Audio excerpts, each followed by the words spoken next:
Greetings, Starfighters. Here we are, Season 10 of Shameless Cashgrab, looking at Cold War thrillers. And we start off this season with a movie called Man on a String from 1960. Oh, directed by Andre de Toth, who did the original House of Wax, the one with Vincent Price. Vincent Price isn't in this movie, or at least he doesn't appear to be, but we do have Ernest Borgnine. So that's something. This looks like, it looks like they couldn't get permission to... this looks like they couldn't get the permission to use the names of any actual government agencies in this one.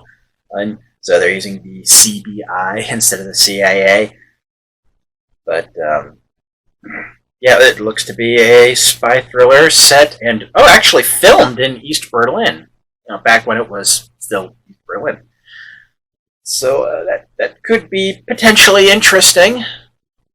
Although it's also an American film made during the Cold War, so there's a fair chance it will have a lot of stuff that's complete bullshit, mixed in with some stuff that's true, but wildly exaggerated. Because, I mean, the Soviet Union sucked in a lot of ways, but that didn't stop the United States from making shit up about them, which... it's like when people would make up stuff about Donald Trump back when he was still president. It's like, why? Isn't the shit he's actually doing evil enough for you? What's the point of that? But, anyway. Man on a String. Let's see how this goes. Alright, so I have now watched Man on a String from 1960. The plot summary is courtesy of IMDb. After 1919, Russian Boris Mitrov immigrates to the USA, where he becomes an American citizen. Over the decades, he builds a career in the film industry. In 1959, Mitrov is a movie producer with many rich, influential friends. He continues to cultivate other Russian immigrants like himself and even some members of the Soviet embassy in Washington. One of his Soviet friends is embassy official Vladimir Vadya Kubalov. In reality, Kubalov is a KGB colonel who finds Mitrov useful to the Soviet cause by providing certain services. For instance, Mitrov provides reference letters of employment for various Soviet sleeper agents in the USA. Mitrov throws parties for Soviet diplomats, spies, and American communists such as millionaire bankers Adrian and Helen Benson. All these activities catch the attention of American intelligence agency CBI, which places Mitrov and his entourage under close surveillance. When the CBI confronts Mitrov about his activities, he admits it but claims naivete. Eager to loyally serve the USA, Mitrov agrees to be a double spy for the CBI. Under CBI's guidance, Mitrov continues to play useful host to the Soviets to gain their total confidence and penetrate the Kremlin. Thus, Mitrov receives a bogus assignment from the U.S. government to film in West Berlin. He will be assisted by his assistant, Bob Avery, who is a CBI agent. West Berlin is a hotbed of spies, and Mitrov hopes that his communist contacts will recommend him to the Soviet side. His references are the communist American bankers and his friend from the Washington Soviet Embassy, Kubalov. The game is on. Everybody got that? Man, that's one of the longest plot summaries we've had in a while. Anyway, this movie is based on a book, but I have not read it, so have no comment on it. It's called My 10 Years as a Counterspy by Boris Moros, who is the real-life inspiration for Ernest Borgnine's character in this movie. We open on a train. Well, watching a train, not on it with any passengers or anything. And the opening credits tell us we have a narrator. We haven't heard him yet, but I already have a concern. Admittedly, I have not seen every spy thriller ever made, but I'm pretty sure narrators are not the norm for this genre. And right as the opening credits end, we see a man getting thrown out of the train as it goes over a bridge in the mountains. Not wasting time getting into the action, I see. After this, and a smattering of newspaper headlines over footage of some men getting out of a car, we get our narrator, and my ability to take this movie seriously has already dipped. Here he's talking about the CBI, our CIA XP for the movie, like he's doing the intro to a TV series. And it transitions from him to on-screen dialogue very abruptly. If the whole movie is going to be like this, it's going to get distracting real quick. Spoiler alert, the whole movie is like this. We learn here the guy thrown off the train was another double agent that the CBI had just been about to plant in the Kremlin, but had been sniffed out.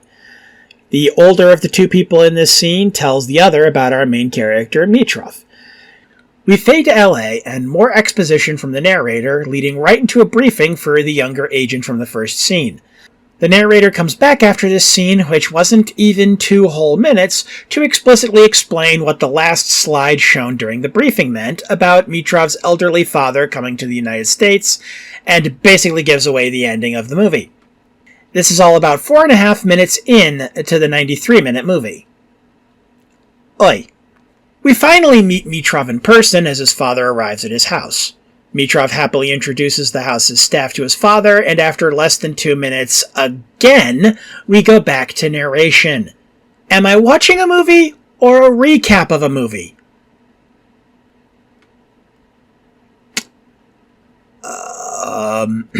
Okay, moving on.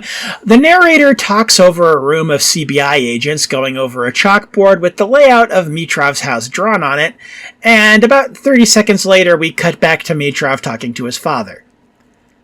Okay, I pretty much never do this, but I had to look up the editor of this thing, and it was one Al Clark. Mr. Smith Goes to Washington is on this guy's resume, as is 3:10 to Yuma.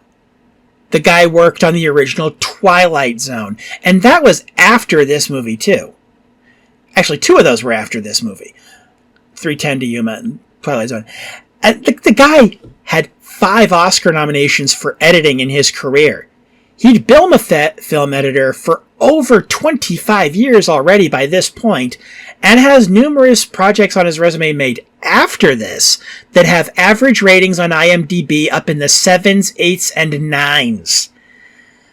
Ooh. Yeah, I feel bad saying this when we're not even 10 minutes into the movie yet, but the way this has been cut so far, Al did not bring his A-game to this. The embassy official from the plot summary comes to visit Mitrov at night while he's talking to his father. The two discuss a deal involving bankers, where Mitrov asks what bankers would know about running a movie studio, and boy howdy is that still a relevant question for today. Like smarter people than me have said, the movie industry right now is being run by people who don't know anything about movies, apart from sometimes they make money. But I digress. Mitrov asks Kubalov about bringing his brothers over to America, which Kubalov tries to brush off, saying they'll talk about it later. And hey, it's been more than 3 minutes since an unnecessary cut or any narration. Improvement. We fade cut to the front gate of the home of the Bensons, the millionaire communists from the plot summary, and for a fleeting moment I thought we weren't going to get any unnecessary narration, but alas. As a car pulls up to the house, we are informed by the narrator about how the technology the CBI uses to listen in on what's being said in the Benson house works. Kubalov makes out with Mrs. Benson in a back room while her husband and Mitrov talk about the deal they're about to sign and what changes Mr. Benson might want to make to the studio. Mrs. Benson asks Kubalov how far Mitrov can be pushed, and Kubalov says he's more pliable than ever with his father in the States now. The scene ends with Mrs. Benson and Kubalov re-entering the room and saying it's time for drinks, and then we fade out again and get more narration, and if you think me bringing this up every time it happens feels repetitive, then dear viewer, you understand how I felt watching. I get that it's possible to over-rely on show don't tell. See, for example, Titan AE. I liked what SF Debris said about that, when he said, show is having to do all the work because Tell fucked off early for the weekend and didn't come back to work on Monday.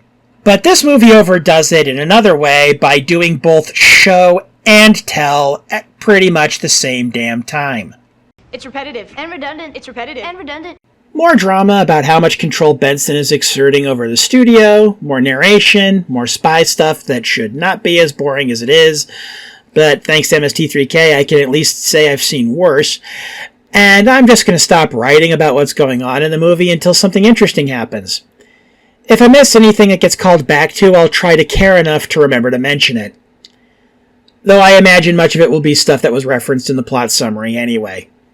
Well, thankfully it doesn't take too long. Once the matter of the CBI going to Mitrov has been reached, His father overheard everything they said, and I'll give the movie this much credit. The scene where the father and son argue over what the son did is pretty well done. As is a scene later when Mitrov learns that his assistant from the movie studio was a CBI agent. They exchange no words, only looks, but it's all we need to see that while Mitrov feels betrayed, Avery feels at least some guilt about having lied to Mitrov for so long. And no narration to needlessly drive this point home. Kudos. We eventually make it to Berlin, where Mitrov ends up having to throw an elderly friend under the bus to maintain his cover. Thankfully, there's no narration to ruin the drama of this scene either. If I can be positive for a moment here, bold stance to take on the film side of YouTube, I know, but I think sometimes people forget that Ernest Borgnine really was a good actor. Yeah, he took on a lot of over-the-top comedic roles, especially in his later years, but you generally don't last as long as he did in Hollywood without at least some chops.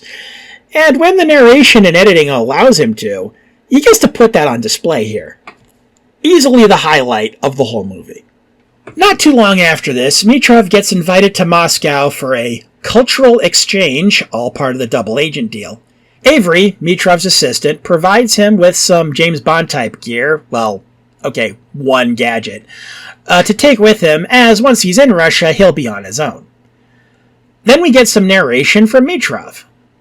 But it's an insight to his feelings as opposed to telling us stuff we can see on screen, so that's not terrible.